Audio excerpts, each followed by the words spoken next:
Hey, and welcome to Against the Odds Lessons in Mental Toughness here on Audioversity, where we understand that life's challenges only get harder, which is exactly why we have to get stronger. Each week, we talk with extraordinary people to uncover how they use mental toughness to leverage obstacles into opportunities and how you can too. I'm Doron, the MT Doc Maman, a researcher, lecturer, and author on mental toughness, and like you, I'm here to learn and grow. So let's get to today's episode. Today I'm hosting a very special guest, and I'm honored to welcome Nir Yogev, founder and CEO of Pain Free Back and Gavchik, which we're going to talk quite a lot about. Nir is a self-healing expert who has mentored over 6,000 people to heal themselves. Again, I'm saying that to heal themselves from back pain, some out of wheelchairs, walking canes, and so forth, all at the comfort of their own home. He has over 250,000 people who have used his quick fix, which we'll talk also about, to help them get through pain and using these only 1-minute online exercises. And aside from that, if it wasn't enough, he is also an Aikido master with a third-degree black belt, served as a major in the artillery in the IDF. And on a personal note, I can tell you that Nir has saved me several times from different injuries. There's been times he literally grabs me by the pinky like the Kung Fu Panda. That's why I call him Shifu, and just goes stick-a-douche. And then all of a sudden I'm in pain for 30 seconds and I'm back to new. So this is a truly special guest who I'm sure you are going to learn so much from his mentality. And I'm happy and excited to welcome Nir Yogev. What's up, man? All right. I'm so happy to be here. And the most important for me is to understand that we have been friends for some time. That's right. And that's the most important thing. The most fundamental thing about serving humans, about being with humans, is first and foremost, be open-hearted. Be the best you can. Just help a person. If there's a connection, just be there, give everything, and carry on to the next step. That's what it's all about. I can finish the podcast right now. Thank you for listening. So I have to say, we got to know each other through a common friend. That's and he told me about your book that you published at the time. And I said, if this guy at such a young age is writing a book, and I started going through the book, I got to know this person. And, you know, it's amazing that this person connected us also. And from there, I can say, before we even begin about talking about the topic itself, once you like someone, once there's a good connection, once you feel that this is a real friend and someone that you can really trust and something real is happening, that's where you give everything about yourself, and you even give things that are not even logical or mental. You just give everything, your spirit, everything that you have. You just give, and you're not giving away from something that's finishing, meaning that give everything you can, and you won't waste your energy. You will gain your energy, because once you give wholeheartedly, then nothing stops you. You will gain more energy than you began with. So let's bring the people to our quality of conversation, because I think there's something that people have to understand. They don't understand all the know-how, the energy, the level of commitment that you have to this product. And even now, you know, we're talking in a world that's actually much more focused on getting than it is on giving. For those of you that are listening right now, Nir and I, whenever we have the blessed opportunity to talk together, whether it's face-to-face, over coffee, wherever it is, it's these deep philosophical conversations. And if you manage to extract the application from this philosophy, you are going to meet a new level of mental toughness. But if you didn't hear what he said before, he keeps talking about giving and giving and giving. Exactly. However, we're in a world that's much more caring about what do I get out of it, right? There's a WIIFM, what's in it for me? With him, yeah. Right? So before what's in it for you, I mean, I want to start from here. And again, this goes back to my research. Why do you care so much to give people the solution, to remove people from pain-free? Because I go over your credentials. I didn't say you're a chiropractor. I didn't say you're a doctor. You're an Aikido master. You served in the army. You did amazing things. But what brought you to this place that you want to give? First of all, when you go through something really hard like back pain, like chronic back pain for so many years, I began my back pain around the age, well, it actually began with twisting my ankle for over 200 times. It just went out, and the tendons are loose, by the way, over there. And I just realized that I was searching for help. and I could not find it because I kept on getting injured. And I was an athlete. My first race was at the age of 5. I had an amazing mentor. He was my grandfather, and he mentored me since I was a little child how to do sports. And I'm nearly 49, and it's been 44 years that I've been doing sports practically every day. And that education of connecting to your body and using it as the best tool that you have in this life, regardless of anything else that you have other than that, is something that you must cherish. Otherwise, you decrease, you go down. That's right. So once I started noticing that I can't use this tool due to back pain, ankle pain, knee pain, shoulder pain, shoulder dislocations over 100 times, sciatic pain over 15 years, lower back pain, it began when I was a teenager. I used to run long distance runs to compete all over Israel. And I noticed that I couldn't use my body in the same way. After the army, I was a major in the army. And I couldn't stand it. I wanted to do my sports and I couldn't. So I was searching for solutions. Obviously, I went to doctors. I had a 24/7, that pill that could relieve pain. I had no idea what it means to relieve pain and keep it relieved, keep the body moving in a dynamic way, but pain-free. And I couldn't find a solution. So long story short, I couldn't find the solution. So slowly, as time went by, unconsciously, I created it. And I noticed that even though, I had a real hard injury, 2002, 2003, I was barely walking. I'm also a computers engineer from the Israeli Technion. And if it wasn't enough, yeah. yeah. And I just, I was doing Aikido at the time, and I injured myself occasionally, which was okay for me because I got used to it. But then I had a really hard injury where I couldn't walk. I was stuck on the mattress, and they dragged me to the hospital. Wow. 2 Voltaren shots in my glutes. And I thought, they treated me right.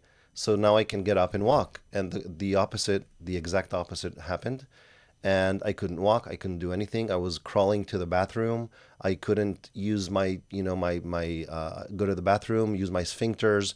Everything was problematic. I couldn't stand up. I couldn't walk. I had to aid myself with helping gadgets to move around the house.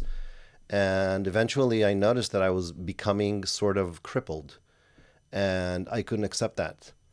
So in the back of my mind, I was searching for doctors, orthopedics, and etc. I went to a chiropractor. I started going to acupuncture, getting massage, but the pain kept coming back all the time. Right. So if you're out there and you're listening, I'll tell you about my story, but listen to yourself first and foremost. Because if you haven't found a solution yet, and that's the case of over 90% of people in the world, because we're wired in the last 150, 200 years to find solution with someone else, meaning that someone else will treat us for this pain and give us the solution exterior of us. And that is a huge, huge misconception. And we must acknowledge that gravity pulls us down 24/7. That's the primary most acknowledgement. That's right. If you understand that, then you understand that 2 vertebrae, if they're aligned together and there's gravity, eventually they will be compressed one against the other, pressing the nerve and creating pain. So you have 2 options. Either don't do anything and hope that it'll change, or do something about it towards yourself. And I'll get to helping others, why I'm so passionate about it, because first and foremost, I'm passionate about helping myself.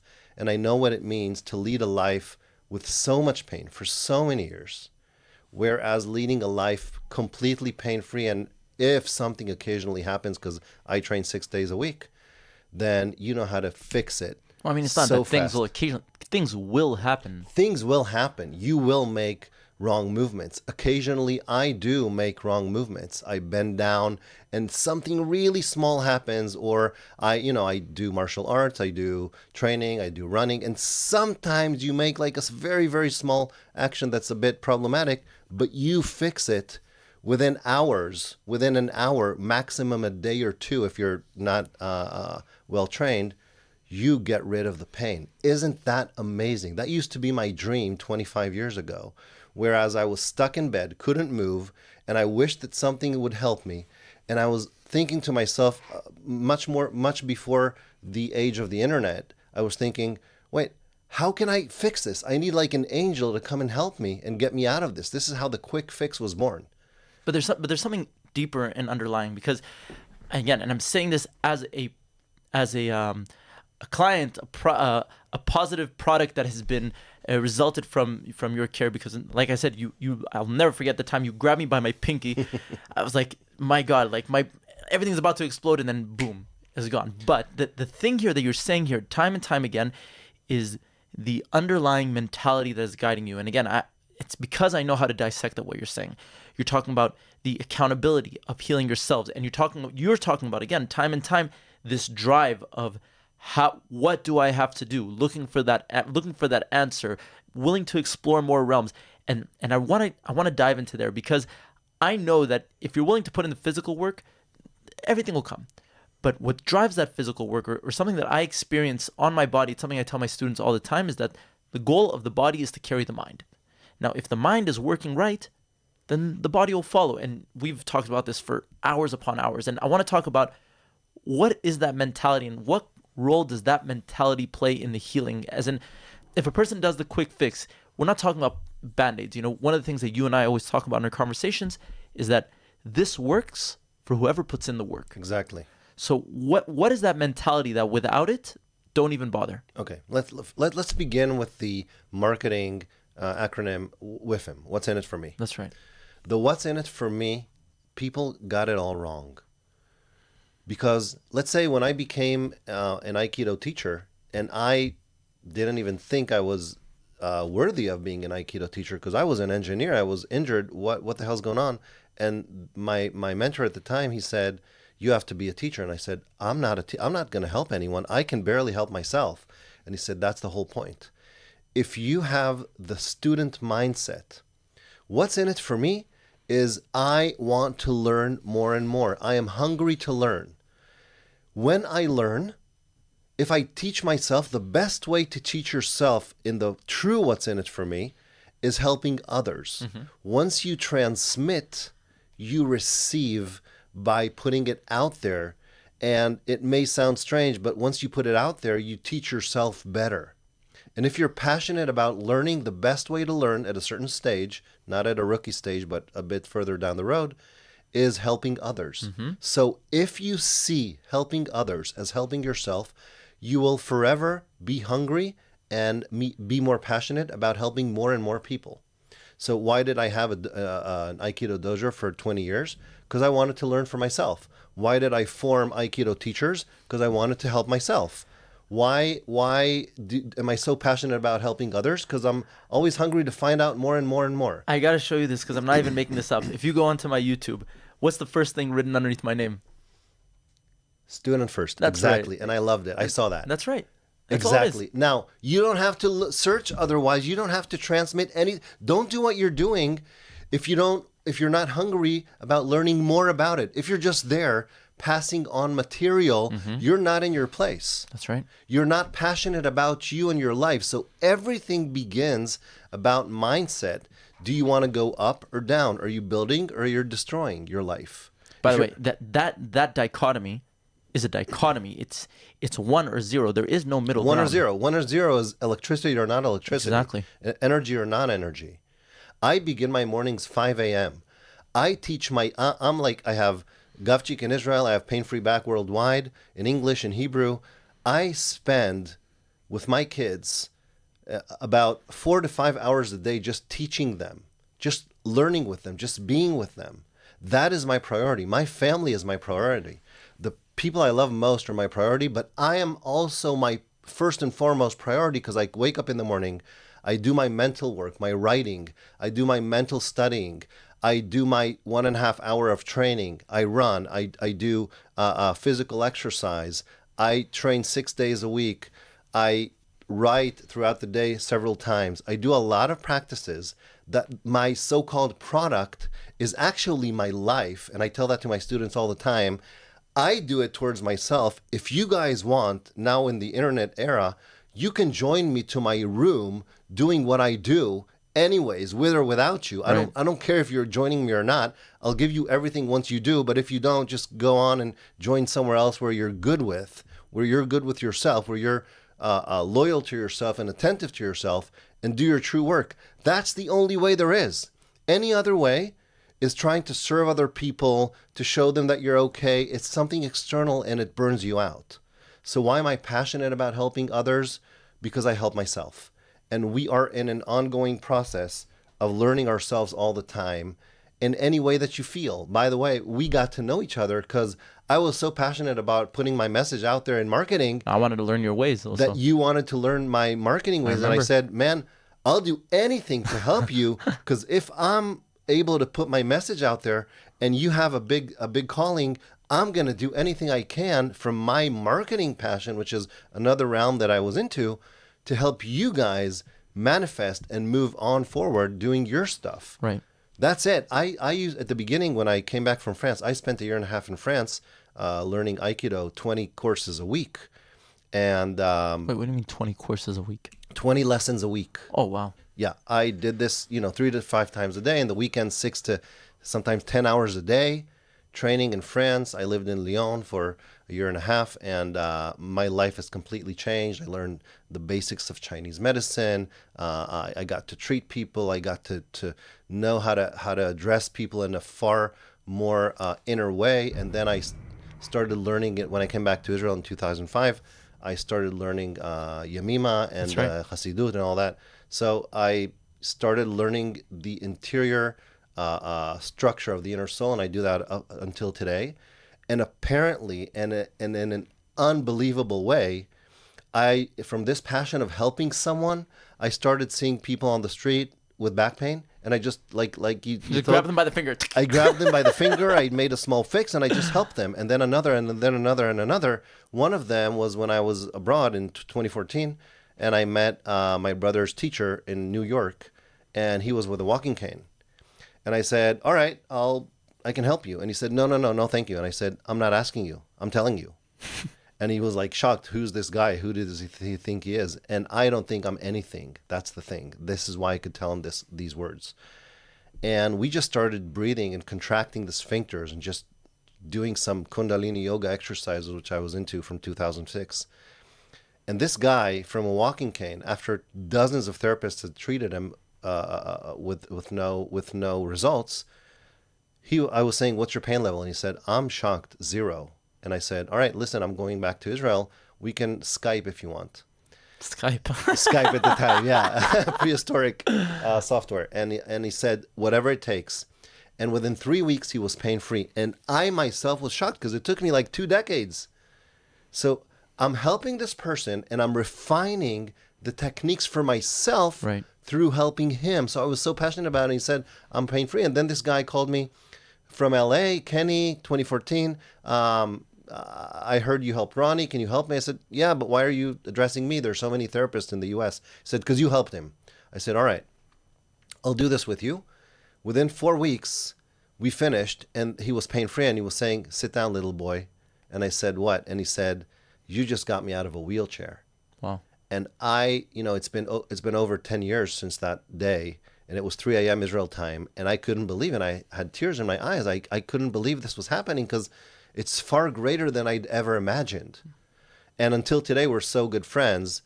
And suddenly I noticed that from the will and passion to help myself, the results for others are even far greater than I'd ever imagined. And then people were out of wheelchairs, out of herniated discs, out of fibromyalgia. I didn't even know that disease. And then this woman came up to me. She couldn't move. She was 68 at the time. She's 78 today. And she had fibro. I said, "Okay, what's fibro?" And she said, "Yeah, the doctor said." And I said, "Listen, don't tag yourself with what they say you have. You have 2 things that you have to do. Physical work, wake up your body, and mental work, wake up your mind. Those are the 2 things that you have to do. And if you don't do them, you create an autoimmune system. meaning that The body's attacking itself. The body's attacking itself, but the mind, like you were saying before, is attacking itself. Right. So what you have to do is put that label to the side if you want to work with me, because I'm going to teach you how to nurture yourself physically and mentally. And that woman, within 9 weeks, was out of fibro. She couldn't move a millimeter. And within 9 weeks, she was starting to dance again. And it's been over a decade. And she's been winning Latin dance competitions worldwide year after year after year. Amazing. Which is crazy. And ever since, there have been over 6,000 people. And over 250,000 people quick fixing themselves. But let's talk about the mindset. You cannot do this if you still think that someone else will treat you. You can't do that. Because like I was saying at the beginning, gravity pulls you down all the time. What's the mental gravity? Your previous habits. They will pull you down all the time. And you have to learn how to overcome these habits mentally, but while being soft towards yourself and not being pushy towards yourself too much. Well, hold on. So I want to organize this. First of all, starting with you. It sounds like what you do is it's very similar to the adage of Abraham Lincoln. You know, if you want to chop down a tree and you only have 5 hours, use 4 hours to sharpen the axe. You invest that time in your children, in your body, in your soul. Yes. That allows you, that gives you that nurturing. By the way, it's something I'm very bad at. You know, one of the things that I'm learning, especially post-brain surgery and everything, is that I don't know many people that know how to do like I do. I'm a huge doer, but I'm very shitty at being. I don't know how to be in that place that you take that time to stop your day and write and meditate and study and really be present. That allows you to come in ready to deal with everything that's going to come your way, even these conditions that you've never heard of, which allows you to give that much more, which I know it sounds funny because a lot of people might be hearing this and they're saying, okay, well, they're getting really spiritual, philosophical. I truly believe that when it comes to mental toughness, there is a philosophical base of being able to balance between doing and being. Now, once you have that, then you're moving into this place that you're giving. With that, and I say this because we've had conversations about this, I've talked to my students about this, these changes will not last. Exactly. If you're not in, look, to teach people the mentality is one thing. To teach them how to apply it and maintain it over time, I think that is one of the biggest challenges that we face. And I'm curious, what do you do to make sure they say that Kenny, that this dancer, that all these people for the next 20, 30, how many years they have, God willing, that they wake up with this mentality every day, because it dies out eventually. Yes. You need a group of like-minded people to hold you accountable. 100%. Okay. I learn every day with my group. Every day I learn with my group as a student. That holds me accountable to keep on doing my work. My students also know that their teacher, and I don't like calling myself a teacher. I like calling myself a student. But you are what you are. But I broadcast on Zoom, all right? So I help these people. We'll call you the Zoom host. Okay. I tell them that I learn with them. Right. All right. So they know that I'm into this 24/7, that I'm learning, and that's what holds them accountable. And if they don't come to the group calls, then they decrease. They go back. They fall back. Grow or die? Exactly. Grow or die. So mentally and physically. So we always decrease if we don't do anything about it. We always go back if we don't go forward. So you must have a group to hold you accountable. People were asking me about the back pain doctor Sarno, which is he's amazing, and many of people that read his books came to my groups and they said the huge difference is, other than the fact that you talk about physical as well and he talks about mental, which is great as well, but we have this group to hold us accountable, a working group. If you don't have a working group holding you accountable for mental work and a physical group for holding you accountable for the physical work, then you decrease, you go back. You want to swim in a pool with sharks. You want to be a shark. You want to be a shark, but you want to swim in a pool that's comfortable for you to go up and down, right or left, and to develop. You want to feel that that's a good place for you that you choose to develop. But it also has to be a challenging place, because of course, the scary word you said there, and again, I think it's I call it the comfort crisis. Yeah, I'm not talking about being in the comfort zone where you're not getting out of there. No. That's why I'm saying you have to have a study group That's right. where you trust the person that's leading the group to lead you. You choose the group. You don't have to follow. You develop within that group. And if you feel that one group, by the way, you've had enough with it, give a small thank you and head on to the next group where you grow. I always tell my students, you are the average of the 5 people you associate with most. Yeah. Now, the difference is, and it's one of the scariest things, is I call it a friend audit. Like, I know this can sound absolutely disgusting to a lot of people, but if you come to my course, we actually do this as an activity that you choose the 5 people that you're most associated with. You give them a score 1 to 10, how much they are actually helping you progress personally, professionally, academically, relationship, etc. Then you look at the average and you say, is this average enough to help me to get to the next level? And if the answer is yes, you do everything you can to reciprocate and take care of them. But if the answer is no, you cut one of the losers. And I'm saying it very aggressively. Not, I never want to talk to you again. It's, I'm investing my time in someone that can get me higher, and you invest back in them. And now this community that you're talking about, it's beyond the accountability. It creates a level that you say, look, I'm committed to them. And I think this goes back to where we started everything with giving. It's, I have no doubt that when Kenny is succeeding, other people are looking at Kenny and saying, if he can, I can. But Kenny also within himself is understanding, they're looking at me and saying, if I can, they can, and it only enhances his performance over time. So there has to be that commitment. Yeah, I agree. I want to give another insight about that. So we change our environments, we change places where we live, we change, the parents of our children that we hang out with, etc. What I see as far more important is once you move, it's like having the ripple effect. So once you move, you either want to learn from others, which is great, or you recreate your environment time after time after time. So once you drop something into the water, you see the ripple effect all around you. Whenever you make a change mentally in your mindset, I call this mind shift healing. This is something that I teach my English speaking students. We all have our first primary way of thinking. We have 2 operating systems within us. We have the personal operating system, which is our natural tendencies, etc., our DNA, our family that we grew up with, the environment, etc. And we have the self-operating system, which means that there's something far superior than what the eye can see that already exists within us. Many people will call it God, divine, or whichever, and it's already within us. All we have to do is to ignite it. Once you ignite your inner self, meaning that you pass or you overcome your limiting personal system, then you recreate an environment again and again and again from zero. So if you move somewhere else, if your kids go to another school, if you suddenly have to teach them something, where do you come from? Do you come from the people that you take your energy from around you, or do you do your inner private personal work and recreate an environment again and again and again? So we have 2 options in life. Like you were saying, it's 1 or 0. You either affect or be affected. That's right. Yeah.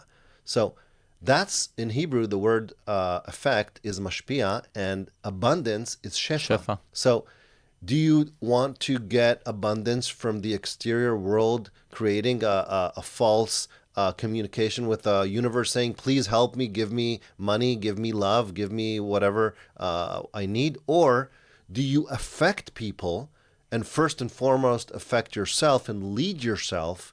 And therefore, as a direct outcome, you get abundance. Because abundance is not only about money or about receiving love or etc. It's about first of all loving yourself, affecting yourself, nurturing yourself, not on account of anyone else, but recreating another environment time after time after time. And this is the work, by the way, of the entrepreneur in the business world. That's right. He wants to create better environments. I'm talking about the people that go, sincerely, do this sincerely.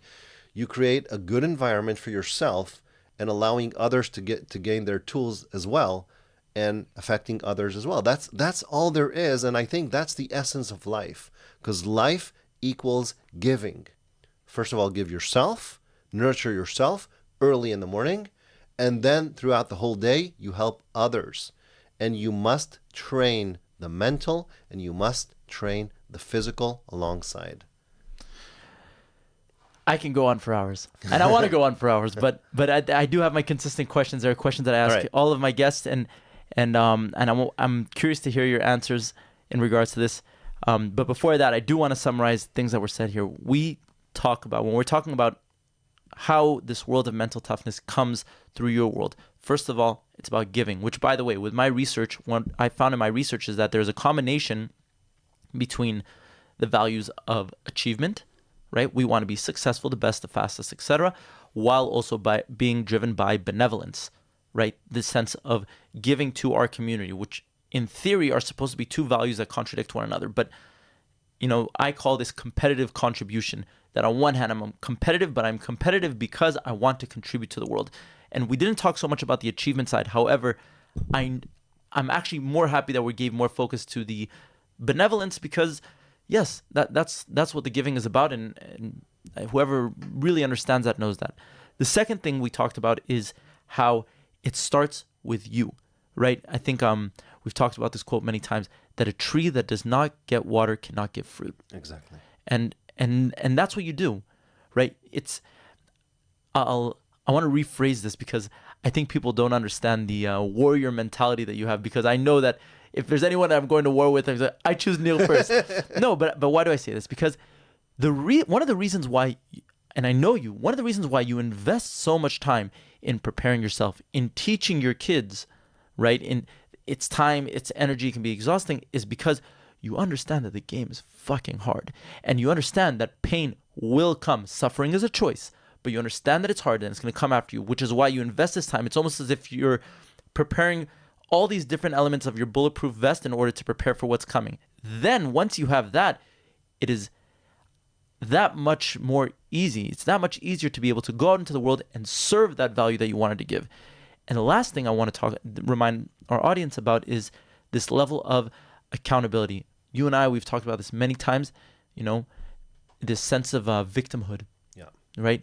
And self-victimization isn't just, I'm this little poor guy, whatever. It's just we have succumbed so fast. We no longer take responsibility for ourselves, for the conditions. Yes, you should be always that student first. You should always be learning. But that place that you make yourself the victim, you can't play the game that way.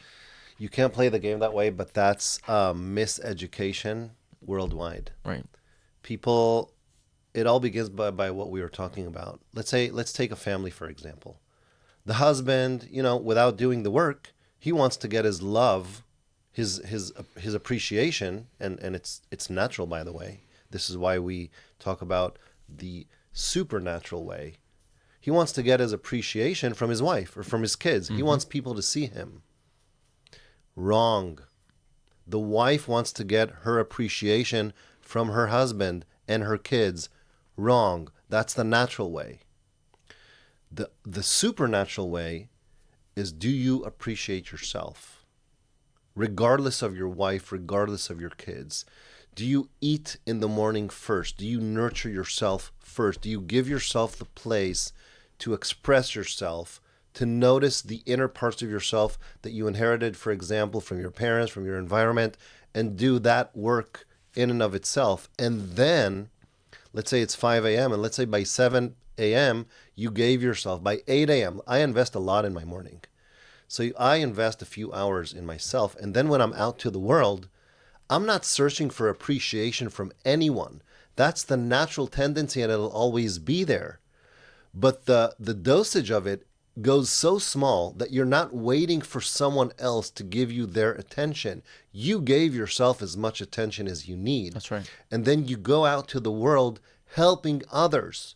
And suddenly, what do you help them do? You help them connect to them as well. And of course that we have fallbacks, and of course we're all human, and we have the human part of us, the natural primary part. But we help others connect with themselves first, not demanding to get that appreciation or that love or whatever from other people. That is the root of all bad and victimized mindset. I agree. If you notice that a victim has two attributes. The first, you blame others. The second, you justify yourself. Once you notice that you just fell into one of those attributes, then notice you just fell into the victimized mindset. That's like the first primary, most important tip. If you just notice that you blamed someone or you justified yourself, notice you just fell into that victim mindset. If you did, it's okay. It's a part of you, but it does not represent you. If it's a part of you, then you can carry on and change that mindset to something effective, meaning first, nurture yourself, give yourself the 2 minutes to observe that, notice that, and do a mind shift. Shift your mind from blaming others or justifying yourself to just helping you, and then help others with a small, I call this a partial thing, that you can just help someone else, and you're out of that mindset, because it's like a hose. Either water comes out, and if there's vacuum, you just put the hose, water comes in. Contaminous water comes in. So you want to affect, and if you just notice that you just fell into that victim mindset, we all have that inside as a potential, just change that. And you have to do the work in order to know how to do this as quickly as possible. You remind me, I always carry in my backpack Marcus Aurelius' book is Meditations. Now, why? I've had the book in my backpack for 10 years, and I've never finished the book, because I think this is the kind of podcast that you have to listen to 44 times, and you have to hear one sentence and just go deep and think about it. I want to ask you a few quick fix questions. These are not quick fix, these are my quick questions that I ask each of my guests. I want you to be concise, and yes, you'll understand where it goes from there. So first of all, in respect to your world, pain-free back and Gavchik, define mental toughness in one sentence. Mental toughness, it may appear to the exterior world as toughness, but it's allowing yourself to be vulnerable towards yourself. No one talks about that.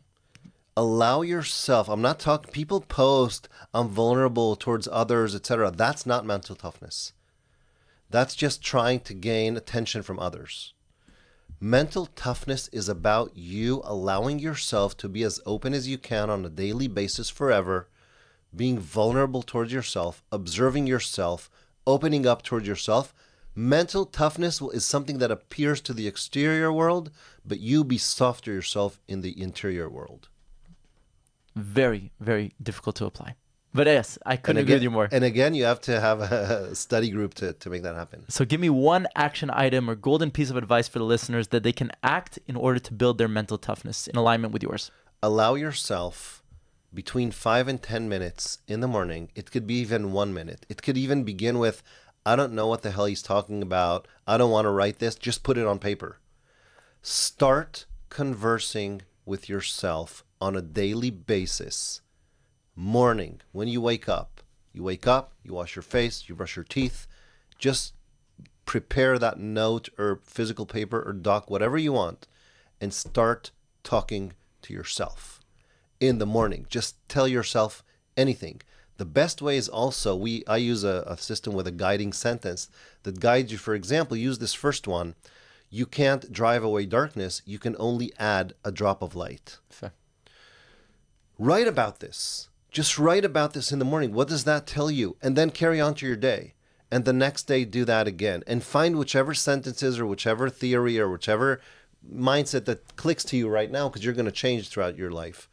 And start writing in the morning and be vulnerable towards yourself. You will see that many layers that you kept inside are starting to open up only because of the fact that you recognize them and talk about them. So begin from that.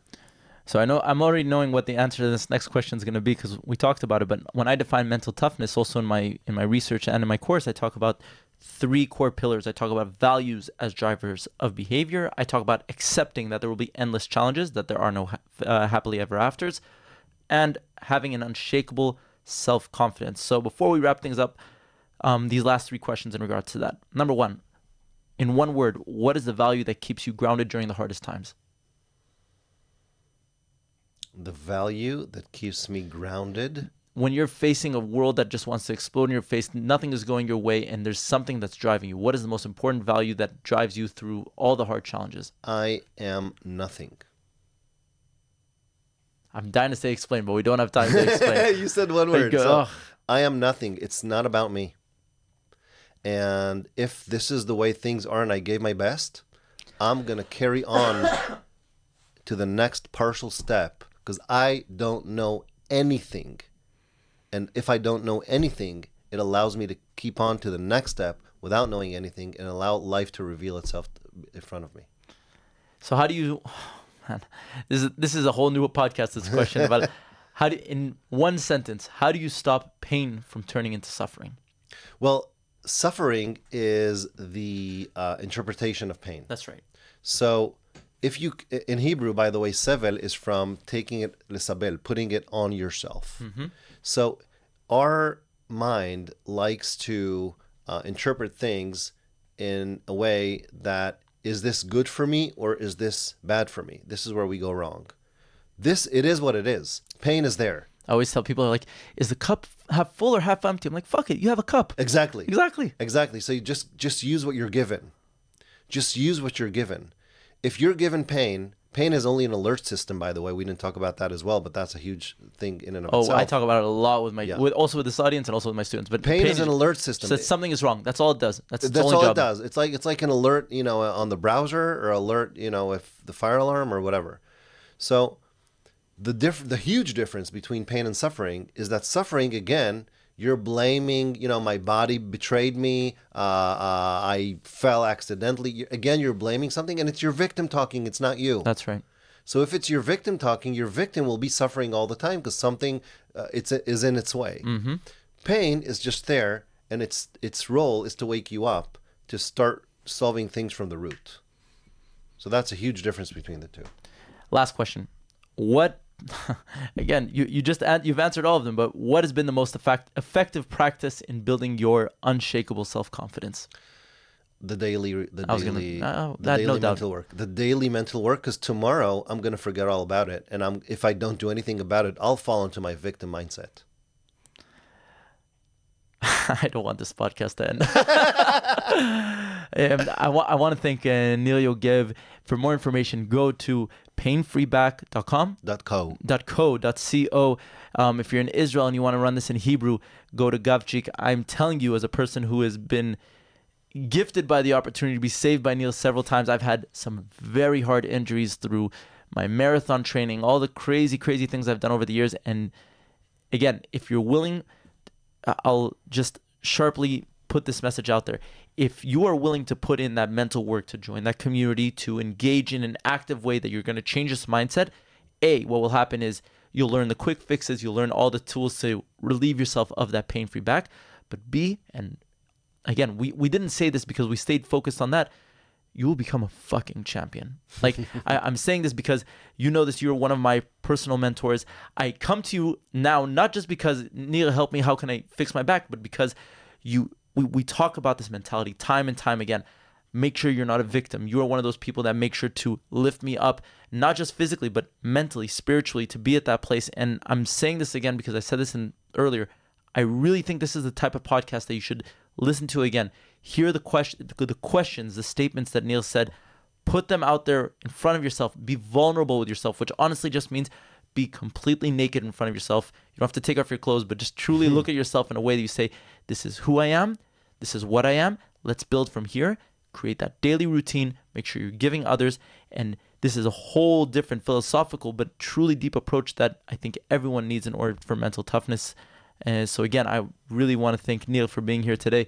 Aside from that, I want to thank Audioversity for helping us create this content. And if you're interested in finding more ways to build your mental toughness, go to www.themtdoc.com, where you'll find links to connect via LinkedIn, Instagram, YouTube, and the private WhatsApp group where you can get weekly messages of how to build your mental toughness, or just reach out to me personally via Doron, DORON, at themtdoc.com.